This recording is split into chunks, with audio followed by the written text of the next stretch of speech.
Hello everyone, good morning. Welcome to my channel Smart Study with Dr. Sandeep. And today's my topic is descending program instruction or mathematics programming or mathematics programmed instruction.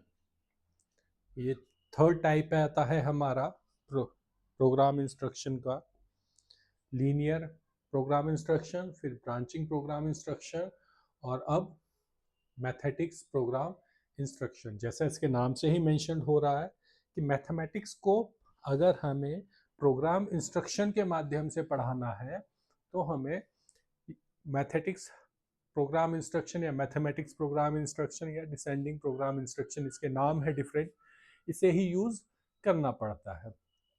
इसकी प्रतिपादक थे Thomas F Gilbert, और जो mathematics word है वो Greek भाषा के word methane से बना है, जिसका अर्थ होता है सीखना। The main objective of the instruction is the understanding of the syllabus, कि जो हमारा कंटेंट है, सिलेबस है, पाठ्यवस्तु, उसे समझना। Used to give more emphasis on learning by doing. Gilbert focus करते हैं सीखने के लिए करके सीखने पर, लर्निंग बाय डूइंग, कि वो चीज हमें खुद करके सीखना चाहिए ताकि हमारे व्यवहार में वो चीज डेवलप हो जाए, वो चीज हमारे व्यवहार में आ जाए। In this style the learner acquires mastery by doing the operations. Instruction starts with the more motivating task and then the students start with the last task. यहाँ पर जो हमने लीनियर और ब्रांचिंग में करा है उससे थोड़ा सा डिफर होता है कि पहले दिखाया जाता है करके, उसके बाद बच्चों को मोटिवेट किया जाता है, और जो अंतिम टास्क है, जो लास्ट स्टेप है, जो हमारा आंसर है कहा जाए, उसे सबसे पहले ही बच्चों के सामने प्रस्तुत कर दिया जाता है। और जो पूरी प्रक्रिया है उसे इस तरीके से एक सीरीज में तैयार किया जाता है, डिसेंडिंग ऑर्डर में, डाउनवर्ड्स ऑर्डर में, कि हर किसी को वो चीज धीरे धीरे प्रैक्टिस से आती चली जाए। इसलिए इस सीरीज को रेट्रोग्रेसिव सीरीज भी कहा जाता है, या रेट्रोग्रेसिव स्टाइल, कि ऊपर से नीचे तक आ रहे हैं, हाई टू लो आ रहे हैं, इसलिए इसका नाम रेट्रोग्रेसिव भी कहा गया है। इस चीज को समझने के लिए एक छोटा सा एग्जांपल लेते हैं, जैसे a प्लस बी का whole square is equals to A square plus B square plus 2ab, कि हमारी जितनी भी डेरिवेशंस मैथमेटिक्स में यूज होती है वो पहले ही मेंशन की जाती हैं कि इसका रिजल्ट इतना आना है, left hand side is equal to right hand side. Answer हमें पहले ही दे दिया, जिसे हम कह रहे हैं लास्ट टास्क, वो पहले ही पता लग जाती है। लेकिन जो स्टेप्स हैं मैथमेटिक्स में, स्टेप बाय स्टेप, जब हम उस चीज को सॉल्व आउट करते चले जाते हैं तो वो पूरी सीक्वेंसिंग ही हमारी मैथमेटिक्स प्रोग्राम के लिए एक एग्जाम्पल है। प्रिंसिपल्स ऑफ मैथमेटिक प्रोग्रामिंग के बारे में बात करते हैं। इसके 3 प्रिंसिपल्स हैं। पहला है प्रिंसिपल ऑफ चेनिंग, यानी कि श्रृंखला का सिद्धांत, कि इसमें जो पूरी टास्क है वो स्टिमुलस और रेस्पॉन्स में डिवाइड कर दी जाती है। एक स्टिमुलस आया, फिर बच्चा उसका रेस्पॉन्स कर रहा है, फिर दूसरा स्टिमुलस बच्चा उसका रेस्पॉन्स कर रहा है, फिर तीसरा स्टिमुलस बच्चा उसका रेस्पॉन्स कर रहा है। इस स्टिमुलस और रेस्पॉन्स यानी कि उद्दीपन और अनुक्रिया, उद्दीपन और अनुक्रिया की एक पूरी श्रृंखला तैयार हो जाती है, जो धीरे धीरे बच्चा अनुक्रिया करते हुए, उद्दीपक लेते हुए आगे बढ़ता है। दूसरा होता है हमारा प्रिंसिपल ऑफ डिस्क्रिमिनेशन, यानी कि विभेदीकरण का सिद्धांत। ये इस बात को कहता है कि हर उद्दीपक और अनुक्रिया इंडिपेंडेंट है, मतलब हर स्टिमुलस और रिस्पॉन्स इंडिविजुअल है, अलग अलग है, लेकिन उसमें डिस्क्रिमिनेट करना, विभेद करना हमें आना चाहिए। इसका एक छोटा सा एग्जाम्पल अगर हम लेकर चलें, जैसे गुलाब का फूल, तो माइंड में बात आती है गुलाब का फूल किस रंग का होगा, तो माइंड में आ जाएगा रेड। ठीक वैसे ही कमल का फूल, तो माइंड में आता है गुलाबी। दोनों क्वेश्चंस सेम ही है कि गुलाब का रंग क्या है या कमल का रंग क्या है, तो जो आंसर्स हैं वो है तो रंग ही, लेकिन दोनों के रंग अलग अलग है। तो स्टिमुलस और उसका जो रिस्पॉन्स है वो सेम होना जरूरी नहीं है, हमें पता होना चाहिए कि दोनों में डिफरेंस है। और फिर तीसरा प्रिंसिपल हमारा प्रिंसिपल ऑफ जनरलाइजेशन की सामान्यीकरण का सिद्धांत।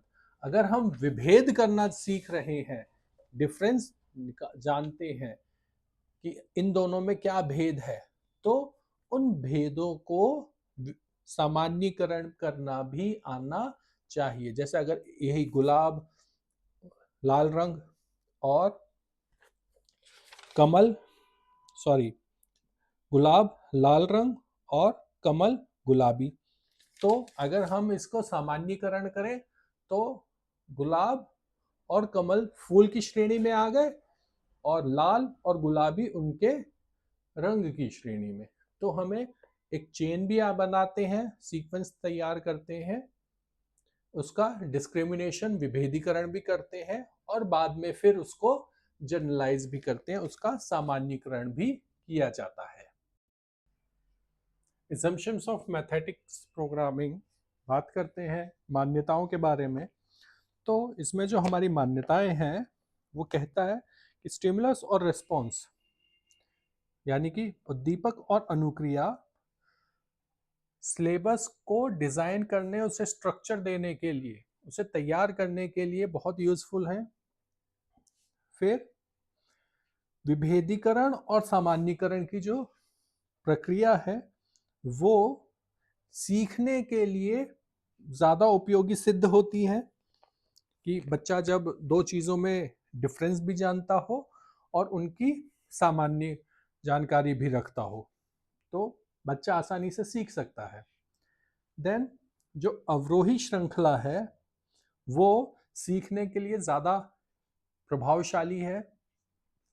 फिर जब हम जो लास्ट स्टेप है, जो अंतिम पद है, उसे पहले ही बता देते हैं, तो इससे हर स्टेप को आगे करने के लिए, हर स्टेप सीखने के लिए हमें धीरे धीरे हेल्प मिलती चली जाती है, जिसमें हम आगे चलकर मास्टरी कर लेते हैं, क्योंकि प्रैक्टिस जितनी ज़्यादा होगी उतनी ही आसानी से हम उस कंटेंट पे मास्टरी कर सकते हैं। उसके बाद डिमॉन्स्ट्रेशन एंड प्रॉम्प्टिंग, यानी कि प्रदर्शन और अनुबोधन सीखने के लिए बहुत ज़रूरी है।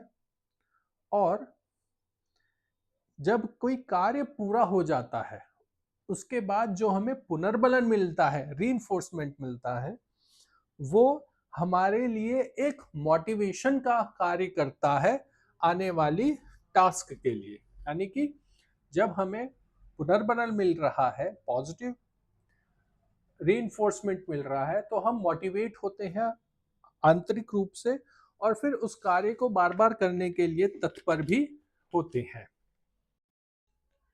फीचर्स ऑफ मैथमेटिक प्रोग्रामिंग, क्या क्या फीचर्स हैं इसमें, कि ये जो अवरोही श्रृंखला है, डिसेंडिंग स्टाइल है, वो हेल्पफुल है हमारे कंटेंट, हमारे सिलेबस को एनालाइज करने के लिए, डिवाइड करने, छोटे भागों में देखने के लिए।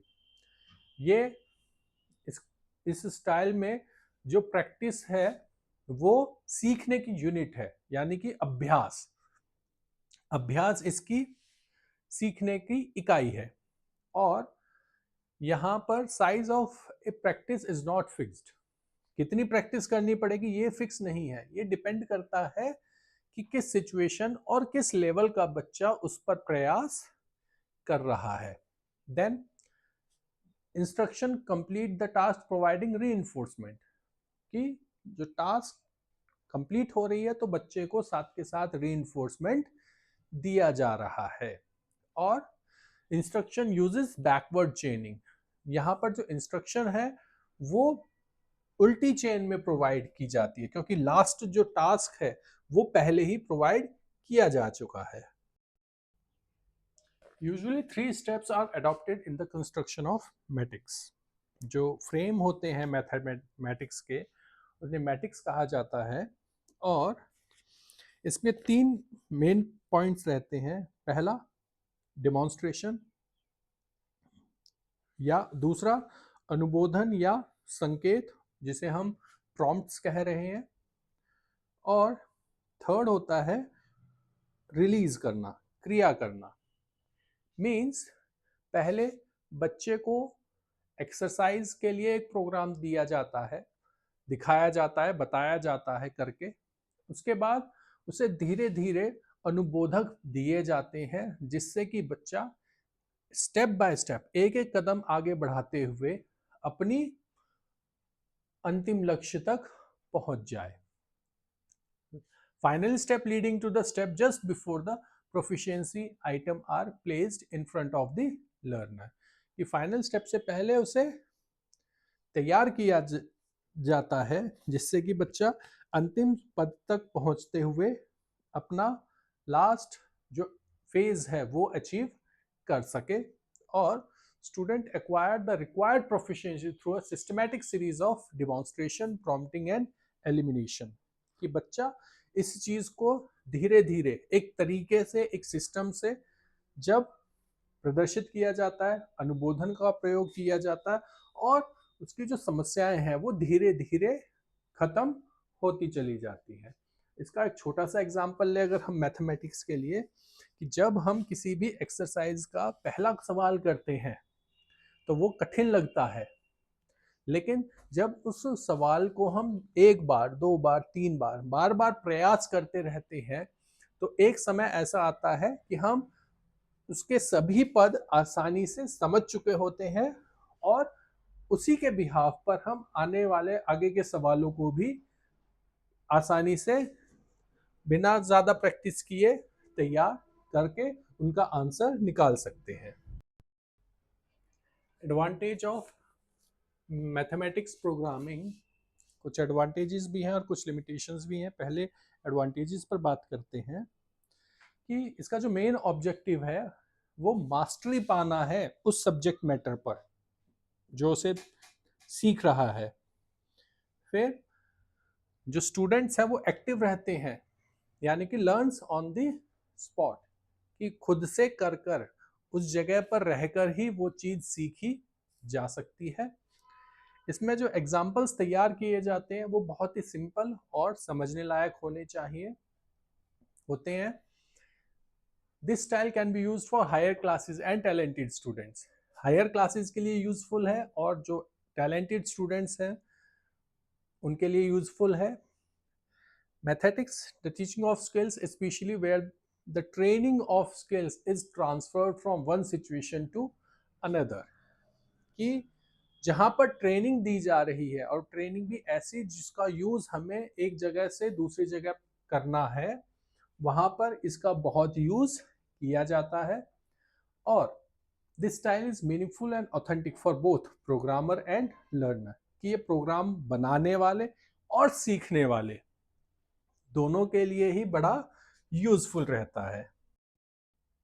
लिमिटेशंस ऑफ मैथमेटिक प्रोग्रामिंग, कुछ कमियां भी रह जाती हैं।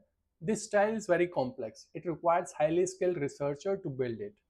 सेम वही चीज कि ये बड़ा कॉम्प्लेक्स है तो इसका निर्माण करने वाले टीचर्स भी कम है, और जो स्किल्स इसमें यूज की जाती हैं वो रिसर्चर्स भी कम है, यानी कि बनाना भी मुश्किल है और तैयार करने वाले शिक्षकों का कौशल होना भी मुश्किल हो जाता है।